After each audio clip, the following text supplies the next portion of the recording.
Jack Nicholson didn't build his genius in a vacuum. His chaos wasn't invented. It was learned, borrowed, and sometimes stolen from the Titans, who walked before him, for him. For decades, the man who became the king of unpredictable energy quietly studied a handful of legends, not just to admire them, but to understand the very mechanics of their power.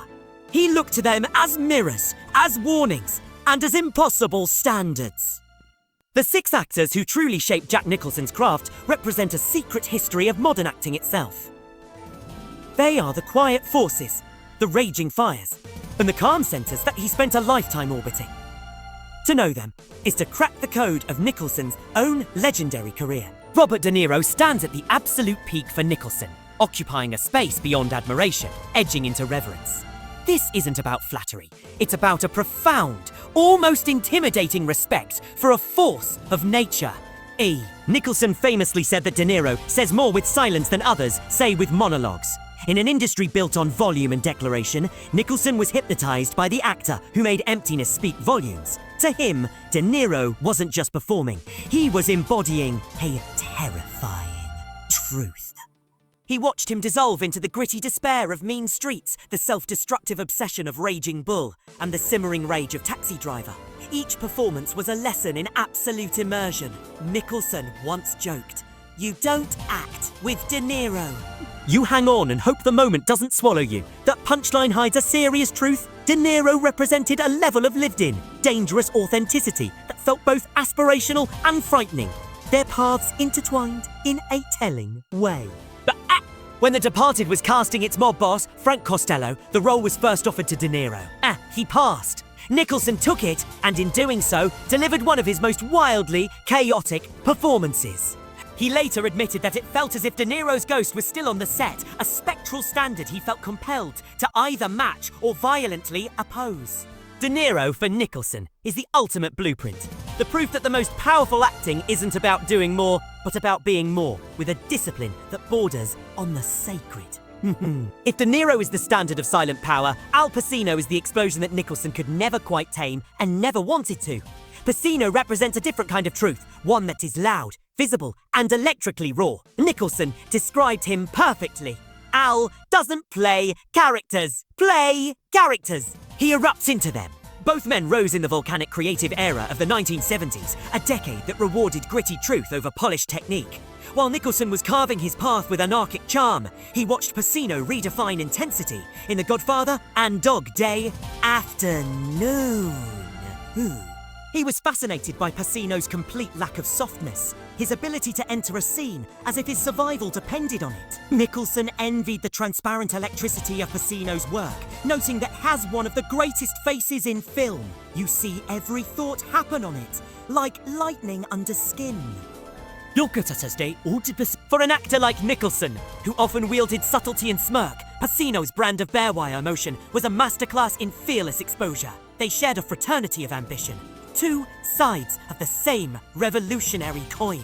Nicholson understood that Pacino's performances weren't just watched, they were felt. They left a bruise, an echo that lingered long after the film ended. Pacino reminded Nicholson that acting at its best should be a little scary. A vulnerable offering of pure, unchecked human emotion. Then there is Dustin Hoffman, the actor who redefined truth for Nicholson by making anxiety and vulnerability into superpowers. Hoffman's genius caught Nicholson off guard. Watching The Graduate, Nicholson saw something unprecedented, a performance that felt less like acting and more like a real, fragile person unraveling in real time. He remarked that Hoffman acts like he can't afford to lie. In an industry still clinging to a certain heroic glamour, Hoffman's ordinary, neurotic honesty was a revolution. They were contemporaries, battling for recognition in the same transformative period. Hoffman's meticulous, obsessive approach to craft, dissecting a line until it bled authenticity, fascinated Nicholson. Where Nicholson often worked from instinct and charismatic chaos, Hoffman built his performances through relentless, intellectual rehearsal. Nicholson teased him for it, joking that Hoffman would rehearse the word hello until it sounded like it grew up somewhere. But the admiration beneath the joke was profound. Hoffman demonstrated that great acting could come from a place of deep insecurity, channeled into meticulous control. He taught Nicholson that the courage to be vulnerable, to show fear and nervousness, could be more powerful than any display of strength or ego. Huffman was the mirror that showed Nicholson a different path to truth, one paved with meticulous detail and emotional risk. In stark contrast to the eruptive forces of Pacino and the neurotic truth of Hoffman sits Paul Newman, the embodiment of a power that unnerved Nicholson precisely because it was so still. Newman represented the antithesis of Nicholson's early, chaotic style. Nicholson built a persona on breaking rules and tearing down walls, and Newman showed him the power of the unbreakable wall, the strength in absolute calm.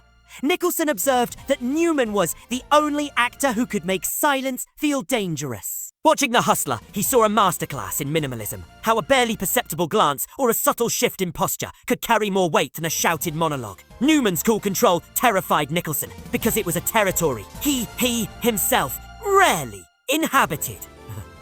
Off-screen, Newman compounded this awe. He carried his monumental fame with an ease and integrity that seemed superhuman to Nicholson. A man who could act, race cars, and run a charity empire without ever seeming to break a sweat. Nicholson summed it up. He carried fame the way a good driver handles speed. He never lost control. This was the ultimate lesson in reserved power. Newman's influence can be traced in the later phases of Nicholson's career, in roles where he traded some of his famous manic energy for a more controlled, simmering menace. Newman proved that the greatest rebellion could be a refusal to erupt. Of course, no list of influences is complete without the god who lived next door, Marlon Brando. Brando wasn't just an actor to Nicholson. He was the seismic event that reshaped the entire landscape, making everything that's possible. Living near each other on Mulholland Drive, Brando was both a neighbour and a North Star. Nicholson would study Brando's revolutionary work in On the Waterfront and A Streetcar Named Desire, analysing the small, authentic choices, the mumbled line, the raw gesture that shattered conventional acting.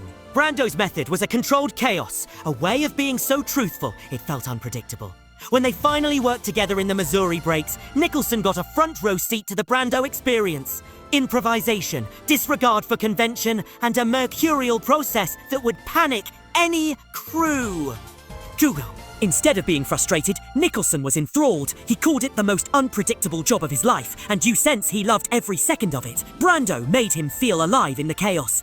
Their off-screen relationship was a complex blend of friendship, mentorship, and mutual eccentricity.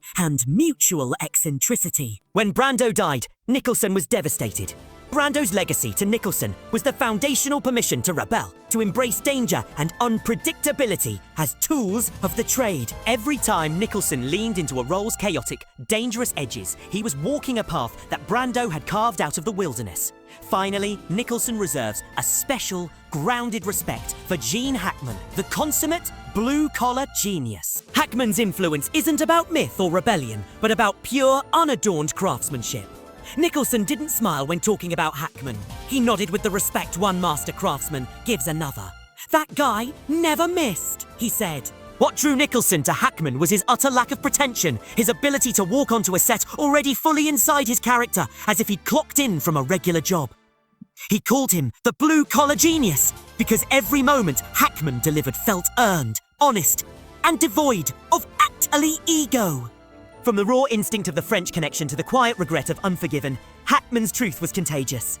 Nicholson believed that Hackman's presence raised the game of everyone around him because his commitment was so absolute and unshakable. When Hackman retired, Nicholson felt it as a profound loss for the art form itself. In placing Hackman last on this personal pantheon, Nicholson makes a powerful statement. Beyond the madness, the chaos, the cool, and the revolution, the bedrock of great acting is simple, relentless, working class truth. These six legends, De Niro, Pacino, Hoffman, Newman, Brando, and Hackman, were the mirrors, the rivals, and the teachers. In their reflections, Jack Nicholson found and forged the pieces of his own immortal signature,